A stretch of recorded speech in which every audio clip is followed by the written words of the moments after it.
स्वागत है आपका। इंडिया टीवी देख रहे हैं आप। आपके साथ मैं हूं प्राची पाराशर। आप देख रहे हैं हमारा खास कार्यक्रम 2024 के लिहाज से किन मुद्दों पर फिलहाल राजनीति घूमती हुई नजर आ रही है, ओबीसी की चर्चा इतनी क्यों हो रही है और इस ओबीसी के बदले अब हिंदुत्व का कार्ड कैसे खेला जा रहा है, आज इसी पर होगी चर्चा। उससे पहले मैं आपसे हमारे जो मेहमान हैं उनका तारुफ करा देती हूँ। मेरे साथ स्टूडियो में इस वक्त मौजूद हैं भावेश शाह, चुनाव विश्लेषक, सज्जन कुमार, चुनाव विश्लेषक, विजय त्रिवेदी, सीनियर जर्नलिस्ट, और हमारे पॉलिटिकल एडिटर देवेंद्र पाराशर साथ हैं। बहुत बहुत स्वागत है आप सभी का। तो नरेंद्र मोदी, राहुल गांधी 24 में सबका फोकस पिछड़ा यानी ओबीसी वोट पर है। लोकसभा में महिला आरक्षण बिल जैसे ही पास हुआ, राहुल ने जातीय जनगणना के बहाने ओबीसी वोट गिननी शुरू कर दिए। लोकसभा से लेकर एमपी, छत्तीसगढ़ तक राहुल ओबीसी की रट लगा रहे हैं, लेकिन आज उन्होंने इसमें हिंदुत्व का चैप्टर ऐड कर दिया है। राहुल ने आज एक लंबे पोस्ट के जरिए हिंदुत्व की व्याख्या की, बताया कि असली हिंदू कैसा होता है, लेकिन सनातन के अपमान पर खामोश रहने वाले राहुल ने अपनी स्ट्रैटेजी क्यों बदल दी?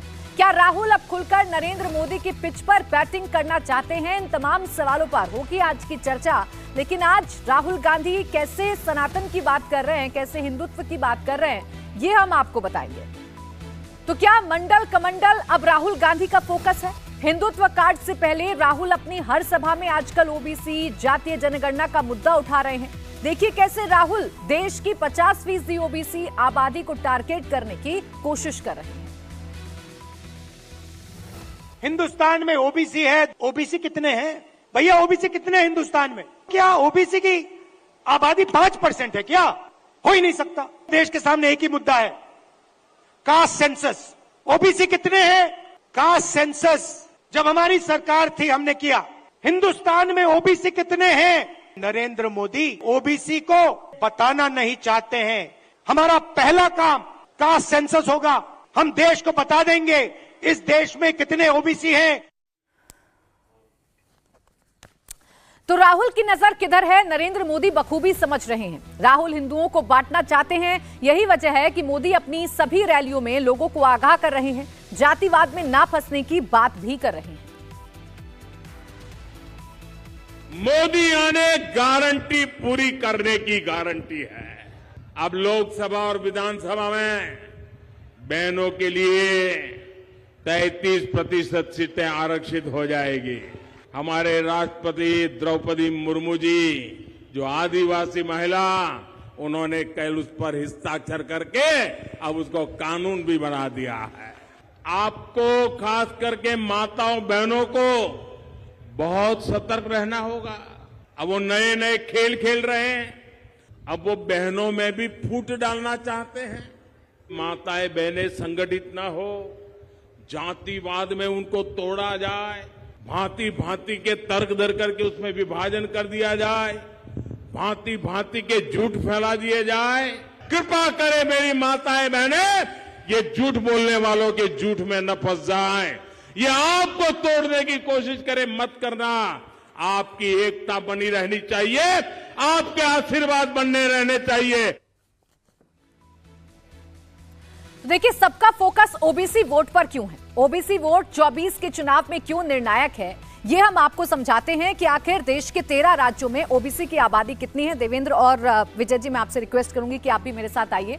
हम जरा तस्वीरें दिखाएं, हम जरा ग्राफिक्स के जरिए बताएं कि ओबीसी की ये जो लड़ाई है वो इतनी महत्वपूर्ण क्यों हो गई है और ओबीसी वर्ग को साधने की कोशिश क्यों की जा रही है। क्योंकि उत्तर प्रदेश में 54% ओबीसी आबादी है, बिहार में 61%, महाराष्ट्र में 32%, राजस्थान में 48%, गुजरात में 47%, मध्य प्रदेश में 43%, छत्तीसगढ़ में 45%, तमिलनाडु में 71%, तेलंगाना में 48%, आंध्र प्रदेश में 52%, ओडिशा में 36%, पश्चिम बंगाल में 13% है, असम में 25%, हिमाचल प्रदेश में 13%, उत्तराखंड में 31%, पंजाब में 15% और हरियाणा में 31% ओबीसी की आबादी है। इसीलिए इस ओबीसी वर्ग को साधने की कोशिश दोनों ही तरफ से की जा रही है। एक तरफ राहुल गांधी अपने हर मंच से ये बताने की कोशिश करते हैं कि ओबीसी के लिए मौजूदा सरकार ने कुछ नहीं किया, तो वहीं दूसरी तरफ प्रधानमंत्री नरेंद्र मोदी अपनी गारंटी देते हुए ये कहते हैं कि आपको जातियों में बंटना नहीं है।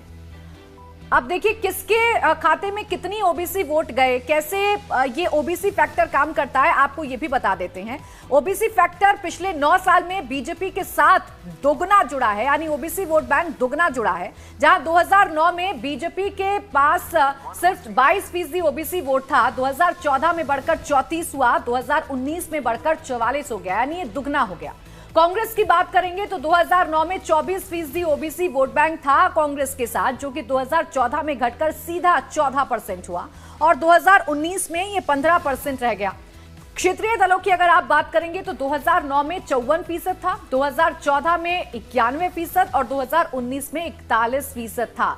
लेकिन सबसे ज्यादा गौर करने वाला जो आंकड़ा है वो भारतीय जनता पार्टी का है, जिसमें 44% अभी ओबीसी वोट बैंक 2019 के लिहाज से आप कैलकुलेट करेंगे तो ये बीजेपी के साथ है, यानी ये दुगना हो जाता है।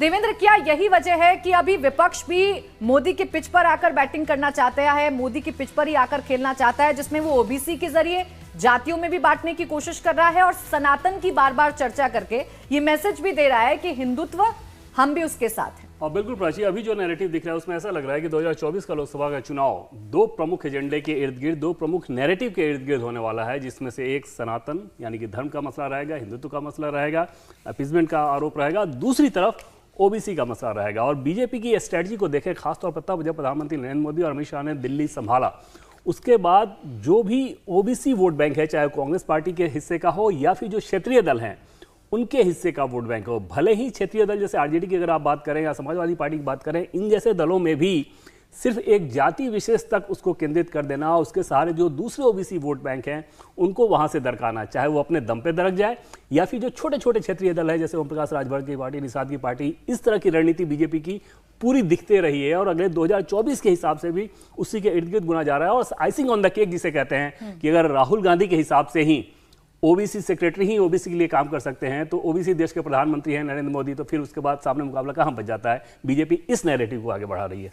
अगर हम इस ग्राफिक्स को देखें विजय जी, कांग्रेस अगर 24% 2009 में उसके साथ ओबीसी वोट बैंक था, जो कि 2019 में घटकर 15% हो जाता है, और अगर हम क्षेत्रीय दलों की बात करें तो उनके पास अच्छा खासा वोट बैंक है ओबीसी वोटर्स का, जो उनके साथ इंटैक्ट है, 2019 में भी 41% है। राहुल जब बार बार ओबीसी को लेकर बयान देते हैं, सामने क्षेत्रीय दल जो उनके साथ अब मिले हुए हैं इंडिया गठबंधन में, क्या इन दोनों के बीच में भी एक लकीर खींच रही है इस बात की, या एक दीवार खड़ी हो रही है? क्योंकि अखिलेश का वो बयान भी सामने है जिसमें वो कह रहे हैं कि कांग्रेस को बहुत जल्दी अब ओबीसी की याद आ गई। आपने जो फिगर्स दिखाए हैं, हमारे पास ग्राफिक्स हैं, उससे भी साफ नज़र आ रहा है कि क्षेत्रीय दलों की तो पूरी राजनीति ओबीसी पर है। हमारे जो ज़्यादातर रीजनल पार्टीज़ हैं वो ओबीसी की राजनीति कर रहे हैं, जिनका जिक्र देवेंद्र भी कर रहे हैं, चाहे वो समाजवादी पार्टी हो, आरजेडी हो, जेडीयू हो या डीएमके भी हो तमिलनाडु में, तो सभी पार्टियाँ उस तरह से ओबीसी की चिंता कर रही हैं। राहुल गांधी जी को अभी मैं सुन रहा था जिसमें उन्होंने कहा कि भाई हम सबसे पहले कास्ट सेंसस करवाना चाहते हैं, तो राहुल जी शायद भूल गए कि जो यूपीए सरकार थी, मनमोहन सिंह साहब की सरकार थी, तो उन्होंने 2010-11 में सेंसस करवाई थी और उसमें ओबीसी के फिगर जो है पूरा लिया था कि क्या स्थिति है, क्या स्टेटस है, क्या सब कुछ है, लेकिन उसको न तो उन्होंने पब्लिक किया और ना ही उसको एग्जीक्यूट किया। उसके बाद सेंसस से 2011 से 2014 तक यूपीए सरकार रही है, मनमोहन सिंह सरकार। दूसरी तरफ कर्नाटक को देखिए, कर्नाटक में सिद्धारमैया साहब थे, जब उनकी फर्स्ट टेन्योर थी पिछली बार 2015 तक, तो वहाँ भी उन्होंने कास्ट सेंसस करवाई थी, लेकिन उस कास्ट सेंसस को भी उन्होंने आगे लेकर नहीं आया। तो ये तो कांग्रेस का एक स्टैंड है। क्या चिंता क्या है कि भारतीय जनता पार्टी के पास 10 साल में डबल हो गया ओबीसी, 22% से 44% हो गया। उसमें एक बात तो यही हो गई बड़ी कि प्रधानमंत्री खुद ओबीसी हैं, नरेंद्र मोदी। यदि आप लीडरशिप की बात करेंगे, उनके पास कम से कम 80 एमपीज हैं। मनमोहन सिंह सरकार में 29 जो हैं मिनिस्टर वो ओबीसी हैं। उनके मुख्यमंत्री शिवराज सिंह और लोग हैं वो ओबीसी हैं। तो तमाम तरह की OBC representation Bharatiya Janata party के पास है। एक तरफ बीजेपी के पास आ गया जितना था, जिसका देवेंद्र ने जिक्र किया कि ओबीसी पार्टी रीजनल पार्टीज के पास जो है, ओबीसी जो वोटर है वो रीजनल पार्टीज के पास है, लेकिन हर रीजनल पार्टी के पास एक जाति का, एक समुदाय का वोट है। सब ओबीसी उनके साथ नहीं है। तो बीजेपी ने उन जातियों के अलावा जो जातियां थी, जिनको मौका नहीं मिल रहा था, जिनको राजनीतिक में ताकत नहीं मिल रही थी, पॉलिटिकल पावर नहीं मिल रही थी, उन सब पार्टियों को अपने साथ शामिल कर लिया और वही वजह है कि उसका वोट बैंक एकदम बढ़ के 22 से 44% हो गया। भावेश जी, क्या यही राहुल गांधी की भी परेशान होने की वजह है? क्योंकि राहुल गांधी ये तय नहीं कर पा रहे हैं कि उनको ओबीसी पर बात करनी है खुलकर या हिंदुत्व पर बात करनी है।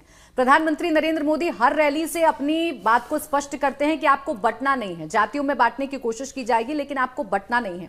अब राहुल गांधी भी उसी पिच पर आ गए। आज वो सनातन किसका असली है और सनातन कैसे उनका सही है वो बताने की कोशिश कर रहे हैं। देखिए, ये राहुल गांधी या कांग्रेस पार्टी की आप देखेंगे पिछले 5 साल या जब से प्राइम मिनिस्टर नरेंद्र मोदी बने तब से आप देखेंगे वो हिंदुत्व की अलग अलग परिभाषा देते हैं। कभी हिंदुत्व सॉफ्ट हिंदुत्व, कभी हार्ड हिंदुत्व, कभी मंदिर जाते। तो एक तरह का कंफ्यूजिंग है। अभी तो हाल फिलहाल में जैसे सनातन और हिंदुत्व दोनों को अलग करके बताते, तो एक तरह का कंफ्यूजन है। देखिए, सबका एक निचोड़ ये है कि अभी जैसे जो गठबंधन बना है तो बीजेपी की कोशिश ये है कि इस गठबंधन से निपटने के लिए उसे 50% वोट चाहिए। अभी जैसे 37% है तो उनको पूरे गठबंधन के साथ इनको 50% वोट चाहिए ताकि वो चुनाव जीत सके। इस फैक्टर में ओबीसी वोट एक बहुत महत्वपूर्ण है, जिसको साधने के लिए बीजेपी लगभग जो 17 स्टेट आपने देखा है उसमें लगभग सिर्फ 3 ही स्टेट ऐसे जहां पे बीजेपी का स्टेक बहुत बड़ा नहीं है या लगभग नहीं के बराबर। बाकी हर एक स्टेट में आप देखें तो बीजेपी ओबीसी वोट के बल पे एक मुख्य जो प्रमुख पोजीशन में है। उड़ीसा में देखें तो मुख्य विपक्षी पार्टी है, बाकी हर जगह लगभग सरकार में रही है या फिलहाल अपोजिशन में है। तो सबका लबोलवाब ये है कि ये जो 50% जो वोट बीजेपी को चाहिए उसमें ओबीसी एक सबसे मुख्य भूमिका में रहेगी। और अभी आपने देखा होगा कुछ दिन पहले हमने एक सर्वे निकाला था जब वुमेन रिजर्वेशन पास हुआ, तो उसमें ये था कि जो ओबीसी वोट का जो दायरा है बीजेपी के लिए वो और बढ़ता जा रहा है। 44 से नहीं लगभग 56% के पास जा रहा है। तो उस चीज़ को काउंटर करने के लिए एक नैरेटिव रचा जा रहा है कि ओबीसी को डिप्रेस किया गया या उसका रिप्रेजेंटेशन नहीं गया। लेकिन एक ना आपका हिस्ट्री भी देखा जाएगा कि आपने ओबीसी को कि क्या क्या कांग्रेस की तो पूरी राजनीति रही है एंटी ओबीसी की। तो कांग्रेस यदि इस मुद्दे को उठाएगी तो एक तो सबसे बड़ा उसको नुकसान होगा उसके क्षेत्रीय दल, मुझे नहीं पता कि अभी क्यों नहीं बोल रहे, लेकिन धीरे धीरे जो क्षेत्रीय दल उनके साथ जुड़े वो धीरे धीरे उनसे और दूर जाएंगे क्योंकि जितना ओबीसी चिल्लाएंगे उतना वो सबसे पहले अपने शुरू कर दिया है। अखिलेश के बयान सामने तो सबसे पहले तो उनके जो अपने पार्टनर है वो उनसे नाराज होंगे क्योंकि वो उनका वोट बैंक खाएंगे। बीजेपी के पास जो आजकल वोट बैंक है वो उन क्षेत्रीय दलों का नहीं है। बीजेपी का जो वोट बैंक है वो ओबीसी माइनस यादव जो बिहार में है या माइनस यादव जो यूपी में है, इस तरह का ओबीसी बीजेपी अपने पास जोड़ के रखी है और उसका फायदा बीजेपी को मिला। और देखेंगे जो छोटे छोटे जो ग्रुप है ओबीसी के उसके नेता इनके साथ जुड़े, वो उनके इन ब्लॉक वोट करते हैं इनके लिए। लगभग 70-80% वोट उन जातियों का बीजेपी को मिलता आ रहा है। तो उस चीज़ को तोड़ना सिर्फ एक भाषण से और एक नैरेटिव गढ़ देने से मुझे नहीं लगता कि आसान चीज़ें होगी। हालांकि देखिए अभी वक्त काफ़ी है, कैसे क्या कैंपेन होता है वो देखना होगा। तो कांग्रेस ने जो लाइन ली है और जैसा हम चर्चा कर रहे हैं कि इंडिया अलायंस के जो अपने ही उनके दल हैं जिनकी राजनीति ओबीसी के इर्द गिर्द घूमती है, जाति विशेष पर घूमती है, उनको अब राहुल की बात ये रास नहीं आ रही है। मैं सज्जन जी आपके पास आऊं उससे पहले अखिलेश यादव क्या कह रहे हैं वो जरा सुनवा देते हैं। और सबसे बड़ा चमत्कार तो ये देखिए आप कि कांग्रेस पार्टी भी जाति जनगणना और आरक्षण की बात करने लगी। तो कहीं ना कहीं बाबा साहब का दिया हुआ संविधान, डॉक्टर राम मनोहर लोहिया जी का सिद्धांत वो जनता तक पहुंच रहा है।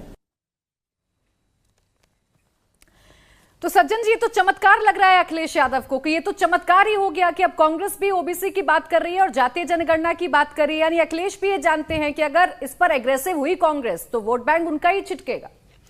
देखिए, इसमें सबसे पहले तो ये समझिए कि 24 में जो ओबीसी बनाम हिंदुत्व, ये जो दो विमर्शों को अलग अलग देखा जा रहा है, बात वैसी है नहीं। क्योंकि बीजेपी का मंडल के दौर से अगर आप देखें तो उसने हिंदुत्व को और ओबीसी को बड़ी मजबूती से एक साथ साधा है और वो एक दूसरे से मिले हुए हैं। जो बीजेपी का हिंदुत्व है उसमें हमेशा जो नायक रहे हैं उसमें ओबीसी की प्रधानता रही है। आप मंडल के दौर में देखें, बहुत फ्रंट से कौन लीड कर रहे थे? कल्याण सिंह ओबीसी थे, उमा भारती ओबीसी थे, बजरंग दल के उस समय राष्ट्रीय अध्यक्ष विनय कटियार ओबीसी थे। और इस तरीके से तमाम बाकी जगह भी आप देखें मुख्यमंत्रियों का जिस तरीके से चयन होता है, शिवराज सिंह चौहान हैं, खुद नरेंद्र मोदी रहे हैं। तो बीजेपी का जो हिंदुत्व है वो ओबीसी के द्वारा हमेशा उसको लीड किया गया है। तो ओबीसी बनाम हिंदुत्व जैसी कोई चीज तो बीजेपी के पास है ही नहीं। तो सबसे पहले कांग्रेस हो या क्षेत्रीय पार्टी हो जो बीजेपी विरोधी हैं, उनकी तो ये आकलन में ही गलती है कि हिंदुत्व जो है वो ओबीसी विरोधी है या ओबीसी हिंदुत्व के विरोध में जाएगा। दूसरी चीज आप देखिए जो नैरेटिव बन रही है क्यों सफल नहीं होगा, उसकी सीमा क्या है। आज देश के प्रधानमंत्री ही ओबीसी नहीं है, देश के जो उपराष्ट्रपति हैं वो भी ओबीसी समाज से आते हैं। जो बड़े बड़े पावरफुल मंत्री हैं, जो हर चुनाव में फ्रंट से जाके बीजेपी की चीज को मैनेज करते हैं, चाहे वो धर्मेंद्र प्रधान हो, भूपेंद्र यादव हो, इस तरीके के तमाम बड़े लोग हों।